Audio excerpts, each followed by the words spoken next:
In order to prove that a quadrilateral is a parallelogram, there are 4 different methods. This is method 3, which is prove that one pair of opposite sides is both congruent and parallel. Okay, so pick a pair of opposite sides. I'm going to do the top and the bottom. I need to make sure that they are congruent. So I need to check the length of each of those using the distance formula, make sure they come out the same. And I need to make sure that they are parallel. So I will be doing the slope of both of those to make sure that they have the same slope. Let's start off with distance formula first. I'm going to do the distance from L to M. Then I'll do the distance from O to N. Okay, I could also pick the left and the right. I just chose the top and the bottom. Okay, so LM, I'm plugging these two into the distance formula. X2 minus X1 would be 4 minus a -2, so plus 2 squared, plus y2 minus y1, 3 minus 3 squared. Okay, plug that in the calculator. 4 plus 2, 6 squared, 36, square root of 36, 6. Okay, you can put that in the calculator, it'll give you 6. Next thing, distance from O to N. So I'm using the distance formula, I'm plugging in these things.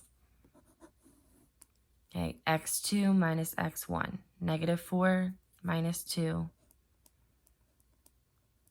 squared, plus y2 minus y1, -2 minus a -2, so plus 2 squared. Okay, again, plug it in the calculator, do it in your head, however you want. The answer is 6. So yes, those have the same lengths, LM and ON, so those are congruent. Second part of this is proving the slope. You can do this one of 2 ways. You can use the slope formula, or you can count it on the graph. Okay, I'm going to count it on the graph. So that means that I'm going to take my points, L and M, and I'm going to calculate rise over run. Okay, now this one you'll see that it makes way more sense to calculate rise over run because there is no rise. Okay, you don't have to go up or down. So the rise is 0. Doesn't matter how many you run. You can count it if you want. It would be 1, 2, 3, 4, 5. Okay, the slope of 0 over 5 is just 0.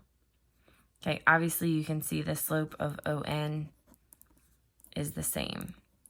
Rise over run for slope. You don't have to rise at all to get from O to N. You're just running. It's the same distance. Okay, they both have a slope of 0. They both have a distance of 6. That proves that both pairs are congruent and parallel. Okay, that's it for method 3.